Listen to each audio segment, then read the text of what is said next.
이번 연구 주제는요, UTA, UT2 모형과 이제 보안을 적용해서 이제 대학생들이 왜 모바일 간편 송금 서비스를 사용하는지에 대해서 연구를 해봤습니다. 일단 UTA, UT2 모형 같은 경우에는 이제 최근까지 연구가 많이 진행이 되면서 아주 타당성 있고 신뢰성 높은 모형으로 많이 인정을 받고 있는 모형입니다. 그리고 최근에 이 핀테크 관련 이슈 중에서 이제 보안 이슈가 상당히 뜨겁게 핀테크 업계를 강타하고 있습니다. 그래서 보안까지 추가로 독립변이로 산정을 해서 연구를 진행했고요. 이 연구를 진행할 때는 이제 공주대학교 박사 수료하신 이제 최현성 선생님하고 같이 연구를 진행했었습니다.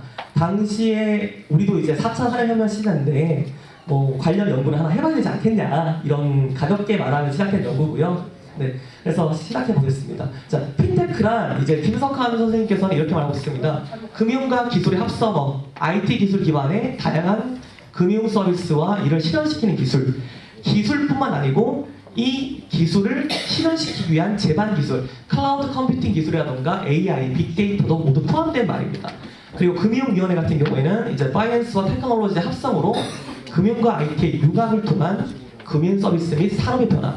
자, 위에랑 겹치는 말이고요. 산업의 변화에서 보시면 되겠습니다. 일단은 이 기술을 통해서 산업까지도 변화를 시키겠다는 그런 의도가 포함된 그 용어가 핀테크라는 겁니다. 그리고 금융 서비스와 관련한 소프트웨어를 새롭게 만들거나 운영 성과를 향상시킬 수 있는 모든 기술적인 과정을 포함합니다. 그리고 이제 은행에서 전통적인 은행에서 봤던 그 금융기관 업무 전반에 영향을 주는 기술들을 뜻하고 있습니다. 일단 등장 배경 같은 경우에서는요, 2008년 리먼 브러더스가 파산하면서 이제 서프라임 모기지 사태였죠. 그 글로벌 금융위기가 도래하게 됩니다. 그에 따라서 이 기존의 전통적인 금융 서비스를 대체할 수 있는 새로운 수단의 금융 서비스로서의 대안적 그런 환경이 출현하게 됩니다. 그래서 이제 모바일 인터넷, 소셜 미디어, 이제 빅데이터 이런 핀테크 제반 기술들, ICT 기술들이죠. 이런 기술들이 기술혁명에 따라서 금융산업에 대한 새로운 대안으로 부상했고, 이것들이 통해서 금융산업이 진입장벽이 낮아지고 새로운 고객 형태가 출현하게 됩니다. 이제 이 핀테크의 형태는 전통적인 금융 서비스에 핀테크 기반이 되는 클라우드 컴퓨팅이라든가 빅데이터 분석, 블록체인 등의 IT 기술 융합을 통해서 소비자들한테 편리함을 주고 그들에게 그 효율성을 추구하도록 그들의 금융생활을 좀 더 스마트하게 바꿔주자, 이런 의도가 많이 깔려 있습니다. UK 트레이드 앤 인베스트먼트 보면요, 핀테크를 전통적인 핀테크와 신흥 핀테크로 구분하고 있습니다. 신흥 핀테크 같은 경우에는요, 기존의 금융 시스템을 근본적으로 변화시키는 이제 파괴적 혁신의 속성으로서 신흥 핀테크를 정했습니다. 과거에 우리가 인터넷 뱅킹이라던가 모바일 뱅킹과 같이 공인인증서 로그인을 하고 계좌도 입력하고 비밀번호 입력하고 이런 식 OTP 입력하고 이런 식으로 굉장히 긴 절차였는데요.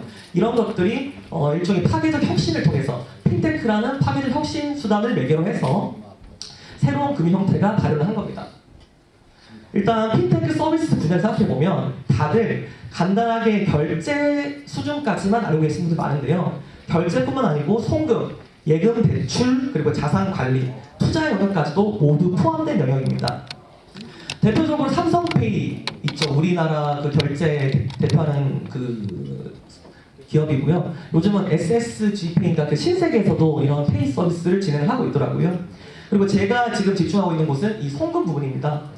송금 부분이 그 핀테크 관련한 그런 기술에서 굉장히 그 집중적으로 회사들이 많이 출연하고 있고 기본적인 기술로서 인정을 받고 있습니다. 그래서 송금을 중심으로 저는 연구를 진행을 했고요. 우리나라 대표 기업들이 이제 토스, 아니면 카카오 이런 기업들이 있습니다. 자, 이제 혁신적인 핀테크 서비스라고 앞에서 최근 핀테크에 대해 정의를 내렸는데요. 활용하는 기술에 따라서 여러 가지 그 기업들이 출연하고 있습니다. 인공지능, 사물인터넷, 클라우드, 빅데이터, 스마트폰, 블록체인 등을 활용해서 여러 가지 활용 내용들이 나타나고 있습니다. 이제 글로벌 핀테크 투자 동향인데요. 핀테크 시장이 2008년 글로벌 금융 이후로 굉장히 가파른 성장세를 보였습니다. 앞서 말씀드린 것처럼 대안적 성격으로서 핀테크가 부각받기 시작했습니다. 그래서 6.1%의 고성장, 연평균 26.1% 고성장을 기록하고 있습니다. 2008년에 9억 3천만 달러였던 이런 투자 금액이 2013년에는 29억 7천만 달러로 연평균 26.1% 고성장을 하게 되죠. 최근에 뭐 예를 들기에 적절하지 않겠지만 중국이 뭐 8%대 고성장했다 이런 말도 하면서 이제 성장률이 26% 굉장히 높은 수준으로 고성장하고 있습니다. 그리고 10억 달러 이상의 이 기업 가치를 가진 이 금융 스타트업 같은 경우에는 2014년에 2개에서 2016년에 16개로 대폭 증가하게 됩니다. 얼마나 많은 기업들이 핀테크에 관심을 가지고 있고 우리들이 이것을 활용해서 제반 기술로서 활용하고 있는지를 이 동향을 통해서 알 수 있겠습니다. 이제 연도별 핀테크 투자 계약 체결 건수인데요. 미국이 압도적으로 많습니다. 미국 같은 경우에는 실리콘밸리라던가 이런 혁신이 잘 발생할 수 있는 환경을 조성한 곳이 많습니다. 그렇기 때문에 미국이 압도적으로 많고요. 그 다음에 이제 유럽과 아시아 국가가 최근에 조금씩 그 핀테크 투자가 증가하고 있습니다. 이제 런던이 이제 금융의 중심지잖아요. 그쪽이 가장 높은 투자를 보고 있습니다. 뒤쪽에 제가 설명드리겠지만 금융의 중심지에서 핀테크가 잘 돌아갈 수밖에 없는 이유가 그 안에 그 금융을 만들 수 있는 인력이 있고 생태계 자체가 이미 조성이 끝난 상태입니다. 그래서 금융 중심지인 런던 같은 경우에는 핀테크가 활성화되기 좋은 환경이라는 것이죠. 그리고 이 미국 내에서도 제가 아까 실리콘밸리 얘기 드렸었는데 실리콘밸리보다 더욱더 많이 핀테크가 활성화된 곳이 바로 뉴욕입니다. 뉴욕 또한 금융의 중심지죠. 그래서 미국 같은 경우는 뉴욕, 영국은 런던이 굉장히 가파른 핀테크 투자세를 보이고 있다 이렇게 말씀드리겠습니다. 이런 곳들이 영국의 런던, 미국의 뉴욕이 핀테크 투자가 활발한 이유가 새로운 기술에 대한 수요자인 이 금융기관들이 많이 밀집해 있죠. 그리고 금융, 전산 관련 인력들, 빅데이터, 클라우드 컴퓨팅 이런 기술들을 활용할 수 있는 인력들이 이미 많이 산재해 있다는 겁니다. 그리고 이 금융기관 자체적으로 이노베이션 랩이라던가 엑셀러레이터 프로그램을 운영하는 등 핀테크 기업들이 이 성장하기 유리한 생태계 환경을 이미 조성하고 있다는 거죠. 근데 한국 또한 이 핀테크가 발전하기 위한 좋은 환경을 조성을 하고 있습니다. 근데 우리나라 같은 경우는 규제가 굉장히 포지티브 규제 방식이라고 해서 명시적으로 해줬습니다. 이거 안 됩니다. 이거 됩니다. 그래서 이것만 하세요. 우리가 써놓은 것만 하세요. 이렇게 규제를 합니다. 하지만 미국 같은 거 어떻게 합니까? 네거티브 방식을 사용하죠. 하고 싶은 거 다 하세요. 일단 한 다음에 문제 발생하면 사후에 규제 때리겠습니다. 이렇게 나는 겁니다. 그렇기 때문에 핀테크가 많이 활성화될 수 있는 요인이 된다는 거죠. 그래서 이제 규제 원칙 보면 한국은 앞서 말씀드린 것처럼 포지티브 원칙이고요. 이제 핀테크 선진국 같은 미국 같은 경우에는 네거티브 원칙을 적용하고 있습니다. 사업 등록 요건도 보시면 우리나라 굉장히 돈 많이 필요하죠. 10억에서 50억은 달러 갑니다. 그리고 핀테크 선진국은 300만 달러 이하면 자본금 없이 전자금융업자 등록이 가능합니다. 이런 식으로 우리나라가 핀테크 하기에 규제 환경이 매우 열악하다 이렇게 말씀드리겠습니다.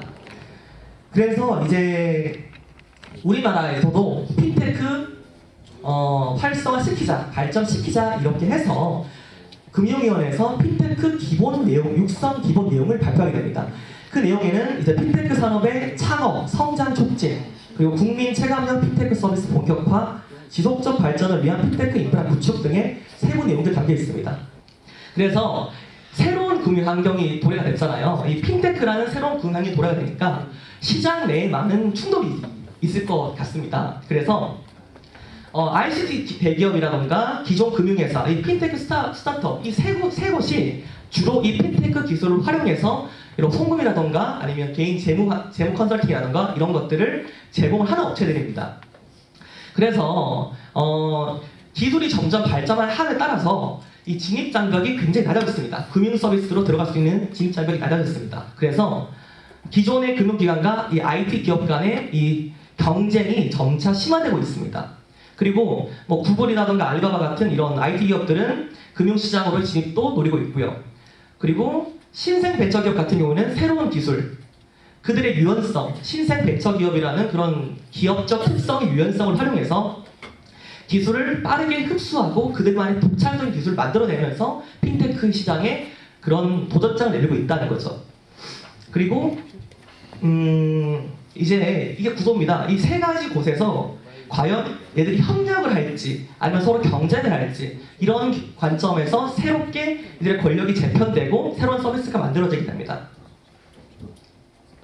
이거는 이제 핀테크가 새롭게 우리 생활에 들어오면서 기존에 있던 전통적인 은행의 그런 환경이 어떻게 변하는지 나타낸 건데요. 컨슈머 파이낸스하고 페이먼트, 그리고 SME, 랜딩, 그리고 웰스 매니지먼트, 모기지가 있습니다. 고객금융 같은 경우에는 핀테크가 들어옴으로써 이제 레버리지가 40% 감소하고 프로핏이 60% 감소한다는 그런 맥킨지 연구 결과가 있습니다. 맥킨지 발표가 있습니다. 그리고 지급결제 같은 경우에는 레버리지가 30% 감소하고 프로핏이 35% 이런 식으로 기존의 전통적인 은행 환경에 대해서 핀테크 신생 업체들이 많이 위협을 가하고 있다는 것을 알 수 있습니다. 네, 특히 이 소비자 금융이라던가 지급결제, SME 랜딩이라는 Small and Medium Sized Enterprise 랜딩이라서 이게 중소기업 대출입니다. 그리고 웰스 매니지먼트는 자산 관리고요, 이게 주택담보 대출입니다. 그래서 이제 앞으로 전망이 이 소매금융 그리고 지급결제 분야 등에서 업체간 경쟁이 심화돼서 기존 금융기관의 독점력은 약화될 것으로 예상됩니다. 이제 금융회사와 신생 핀테크 기업 사이에는 경쟁력이 보완관계가 있습니다. 핀테크 업체가 신생 핀테크 업체가 가진 기술과 기존의 은행이 가진 그런 시장 점유율을 이용해서 서로 협력할 수 있겠죠. 그래서 장기적으로 보면 신흥 핀테크 기업들과 그 기존에 있던 전통 은행들은 서로 보완적 협력 제휴 관계로 정착될 것이라는 것이 이제 정설입니다. 그 다음에 핀테크 기업들이 있고 또 전통 금융기관 서비스를 제공하는 기업들이 있겠습니다.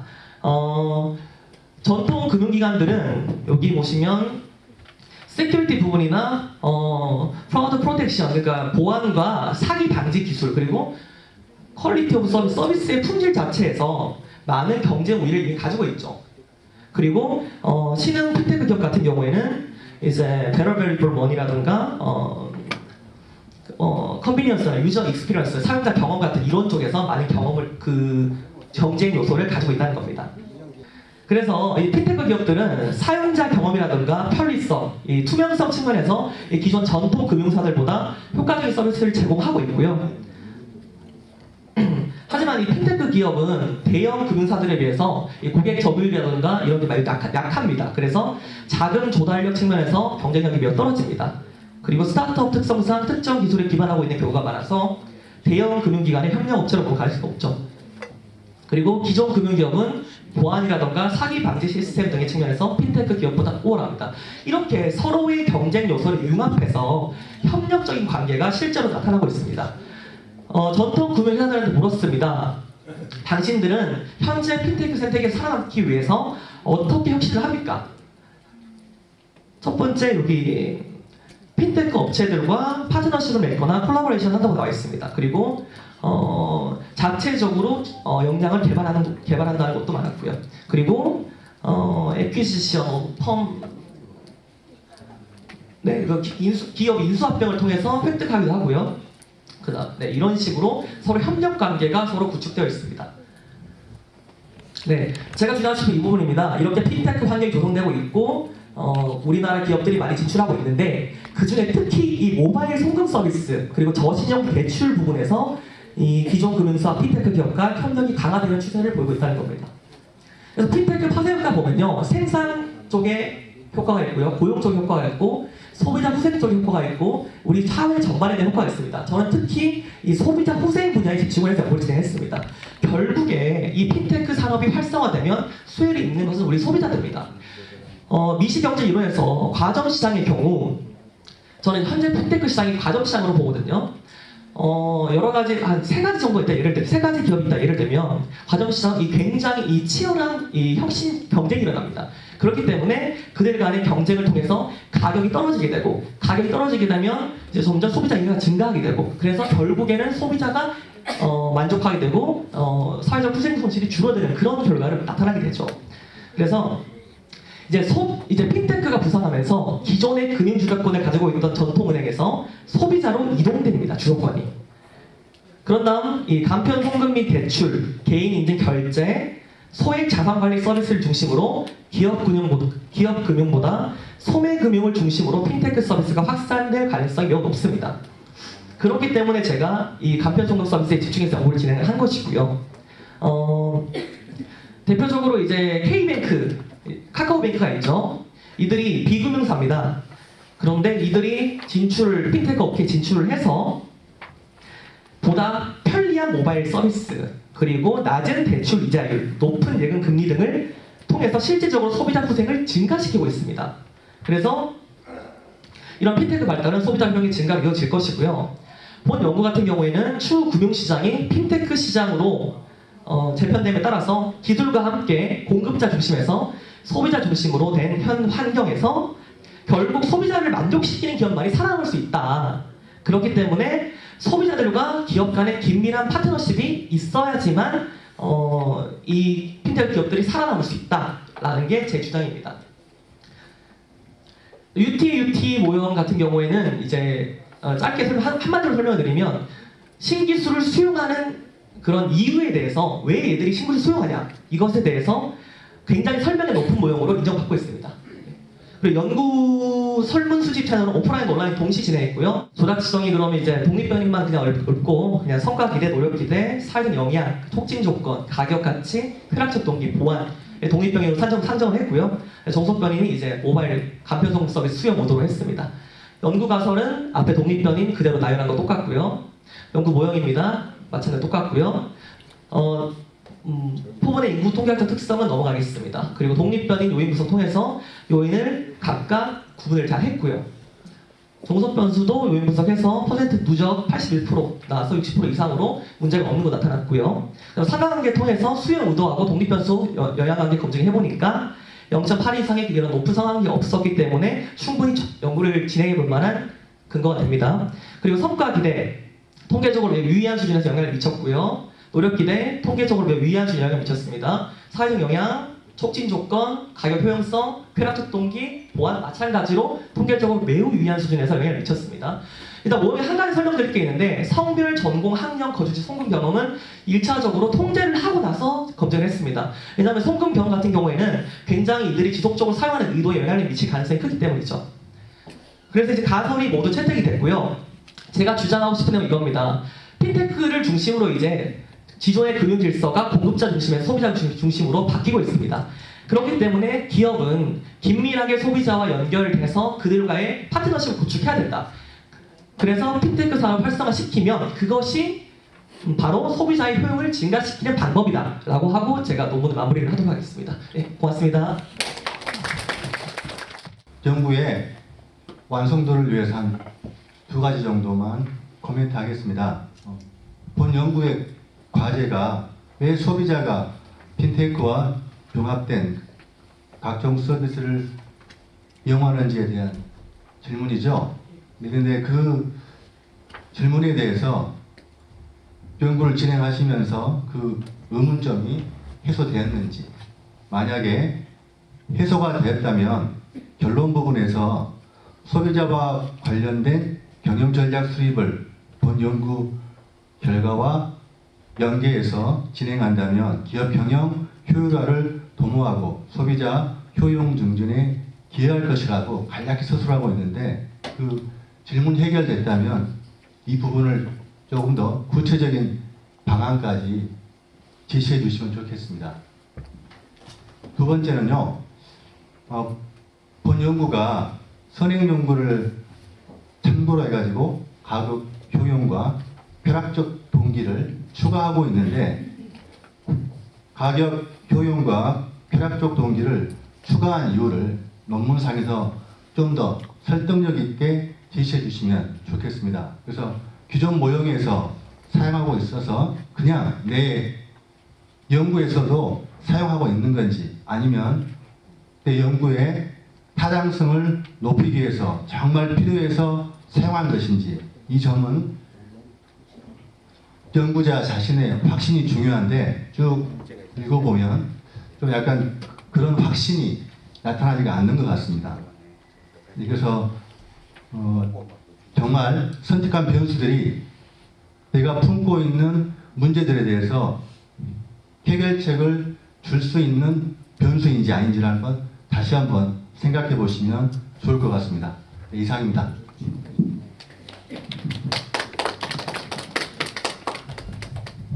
네, 일단은 제가 논문 쓰면서 이번에 시간이 좀 부족했는데 그 놓친 부분을 그대로 다 지적을 해주셔가지고 너무 감사를 드립니다. 그리고 일단은 이제 이 자료를 만들면서 말씀하신 것처럼 기업 경영 효율화가 어떻게 소비자의 효용을 증가시키는지 그 연결고리에 대해서 좀 모호한 부분이 있었는데요. 선행 연구를 좀 더 읽다 보니까 그게 해결된 부분이 있었고요. 이제 UT2 모델 같은 경우에는 이제 많은 연구자들이 새로운 변인, 특히 소비자의 심리적 상태를 많이 나타낼 수 있는 그 표출할 수 있는 변인들을 추가해서 연구를 진행하는 경우가 많았습니다. 그래서 UT2 같은 경우에는 그 보통 연구자의 자의적인 좀 변수 셀렉팅이 좀 이렇게 포함이 되더라고요. 그래서 저도 말씀해주신 것처럼 이 쾌락적 동기와 가격 효용이 포함된 이유에 대해서 좀 더 명확하게 논문에 추후 기술을 하도록 하겠습니다. 고맙습니다.